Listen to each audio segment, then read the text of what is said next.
जब लखमा जी ने बताया कि मेरे सपने में सांवलिया सेठ ने दर्शन दिए और मूर्तियां निकालने के बारे में बताया है, जब आसपास चर्चा फैली कि लखमा जी को सपना आया है, तो बागुड़, बाजसोड़ा और मंडपिया तीनों गांव की समिति ने मिलकर उस जमीन को खोदा। वहां से मूर्तियां तो 4 निकली थी, पर एक मूर्ति निकालते समय खंडित हो गई थी, उसको वापस वहीं पे गाड़ दिया गया। अब 3 मूर्तियां थी, तो एक तो गई बागुड़, एक गई बाजसोड़ा, एक गई मंडपिया। किस प्रकार? मिली 3 मूर्ति छापर में, चर्चा चली के घर घर में।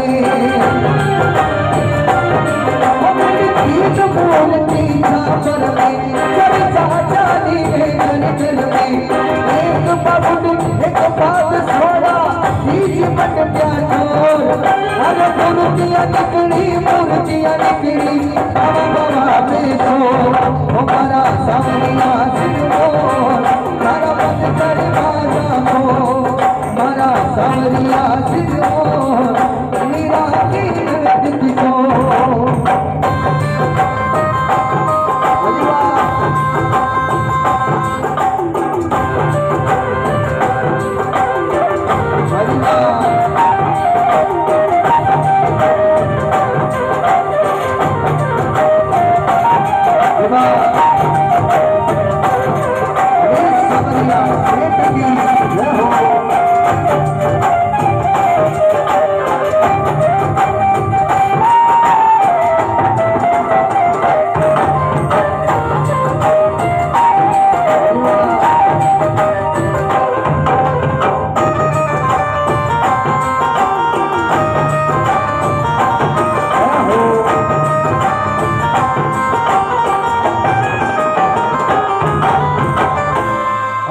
जो प्रश्न आता है वो ये है कि सांवलिया सेठ के दान पत्र में से इतना पैसा कहाँ से आ रहा है। तो कुछ लोग बोलेंगे कि वहाँ पर भक्तजन पैसा चढ़ा रहे हैं तो पैसा आ रहा है, पर आप लोग भी सोच सकते हो, कुछ लोग ऐसे होते हैं कि हिंदू होकर भी हिंदुओं का मजाक उड़ाते हैं, वो तो ऐसा कर रहे, वो तो ऐसा कर रहे। तो अपने को अपने सनातन धर्म का प्रचार करना चाहिए हमेशा।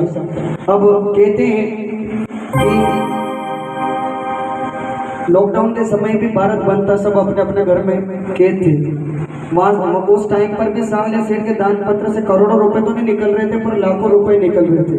तो वो धन कहाँ से आ रहा था? क्योंकि सब तो अपने अपने घर में बंद थे जब कोरोना काल आया।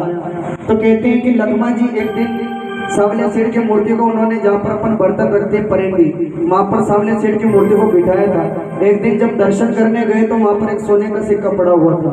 लखमा जी ने उस सोने के सिक्के को एक दान पत्र बनाया और उसमें डाल दिया। कहते हैं कि वो सोने का सिक्का आज भी दान पत्र में है और वही सोने का सिक्का आज करोड़ों में निकल रहा है। किस प्रकार?